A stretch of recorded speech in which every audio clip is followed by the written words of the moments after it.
Assalamualaikum warahmatullahi wabarakatuh. Apa kabar teman-teman IM Stories? Semoga semua dalam keadaan sehat walafiat dan selalu dalam lindungan Allah Subhanahu wa taala. Amin. Allahumma amin. Di TikTok.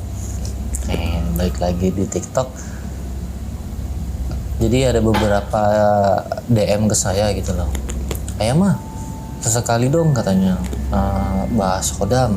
Waduh, bahas Khodam nih kan lumayan menarik nih. Tapi nggak apa-apa dah, kita coba bahas apa itu sebenarnya Khodam menurut saya gitu. Menurut dari pengalaman saya. Oke. Khodam ini sesuatu yang menarik sih dari kulturnya Indonesia gitu loh. Tapi sebelum kita ke sana, kita coba bahas dulu apa sebenarnya Khodam itu secara arti. Nah, Khodam itu berasal dari bahasa Arab yaitu pembantu. Nah, ini kita garis bawahi adalah Khodam itu adalah pembantu. Tapi kalau di Arab ya pembantu ya pembantu ya kayak ART gitu loh, atau karyawan yang ada di toko gitu loh, itu disebutnya Khodam karena memang bahasa Arab Khodam itu adalah pembantu. Cuman dari sudut pandang orang di Indonesia ketika menyebutkan Khodam itu malah lebih ke jin Khodam, jin pembantu gitu. Jadi dalam hal ini Khodam itu adalah jin pembantu karena kita kulturnya pembahasan Indonesia. Nah, Khodam itu gimana sih caranya supaya kita bisa ada Khodam gitu loh. Nah, Khodam itu biasanya Khodam itu ketika manusia dan jin itu melakukan sebuah ikatan, sama halnya kayak di Arab dia juga dengan Khodam itu ada ikatan. Contohnya saya di Arab sana punya Khodam, punya pembantu. Nah, ikatannya adalah saya membutuhkan jasamu dan saya akan bayar upahmu. Sama hal juga di Indonesia ketika orang mempunyai Khodam itu akan mempunyai suatu ikatan dengan jin tersebut itu. Nah, entah fungsinya buat apa ya kita nggak tahu gitu kan, Allahu alam.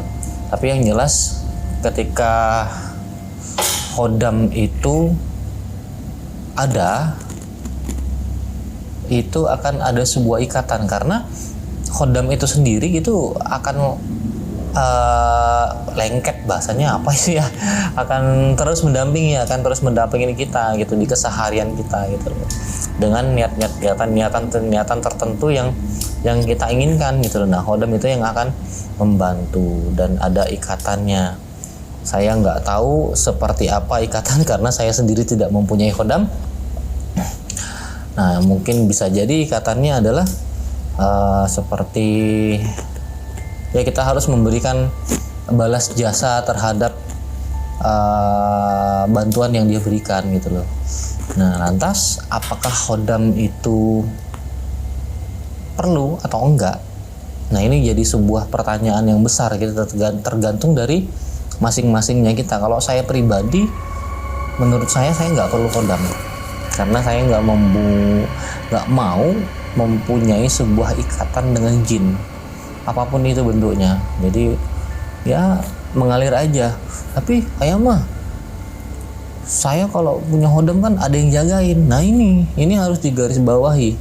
Penjagaan, pertolongan itu hak mutlaknya lebih bagus kepada Allah Subhanahu wa taala gitu.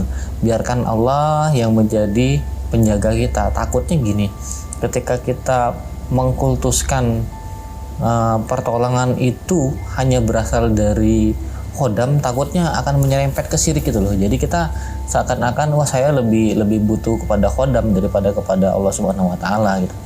Tergantung dari persepsi kita masing-masing. Nah, untuk menjaga supaya kita tidak menyerempet ke syirik ya lebih baik jangan, karena ya nggak ada gunanya juga gitu loh. Untuk apa ketika kita tahu kita ada Khodam terus kita merasa jadi menyombongkan diri gitu loh. Takutnya seperti itu. Jadi buat teman-teman IM Story yang bertanya enak punya khodam atau enggak, mending enggak.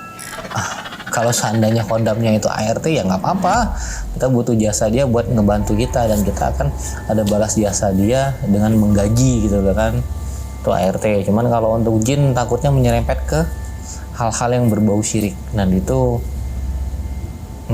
bahaya juga sih untuk keimanan kita. Jadi lebih bagus nggak punya khodam kalau saya pribadi ya. Cuman kalau teman-teman IM Story yang pengen punya khodam ya monggo, itu dari kemauan masing-masing. Cuman kembali lagi saya sarankan, khodam itu ada sebuah ikatan atau amalan-amalan tertentu yang bisa mendatangkan khodam gitu loh. Nah, ikatan itulah yang sebaiknya jangan kita lakukan, atau perjanjian-perjanjian kepada makhluk halus atau jin itu sendiri lebih baik tidak usah dilakukan. Nah, tapi bisa nggak ayam khodam itu diisi? Umpama ada teman yang datang ke ahli supernatural, ahli spiritualis gitu, mau minta isiin khodam, itu bisa aja. Cuman balik lagi nih ke orangnya, fungsinya buat apa gitu loh. Mending nggak usah. Atau ngisi khodam buat kebal gitu kan, mending nggak usah, karena akan ada efek yang tidak menyenangkan setelah itu gitu loh. Oke, pada saat itu kita kebal, teman, kekebalan itu juga nggak mutlak adanya terus gitu loh. Mending nggak usah, mending sama sekali nggak usah ada khodam ya teman-teman. I'm sorry. Terus bedanya khodam dengan jin nasab apa? Nah, nanti kita akan cerita apa sih perbedaan antara khodam dan jin nasab. Nah, di next video akan kita bahas tentang masalah perbedaan khodam dan jin nasab. Cuman balik lagi ke pertanyaan, apa itu khodam? Khodam adalah pembantu. Cuman kalau di Indonesia khodam itu banyak dan sering diserempetkan artinya adalah jin pembantu. Jadi yang selalu mendampingi kita di keseharian. Tapi kalau bisa sih jangan pakai khodam ya. Mending kita kalau memang mau minta pertolongan kepada Allah Subhanahu wa taala. Nanti Allah Subhanahu wa taala sendirilah yang akan memberikan jalan perantara. Allah itu pertolongannya seperti apa ya, teman-teman. I'm sorry. Ingat selalu minta perlindungan dan pertolongan kepada Allah Subhanahu wa taala. Sekian dari saya. Barakallahu fikum. Assalamualaikum warahmatullahi wabarakatuh. Rahayu, rahayu, rahayu.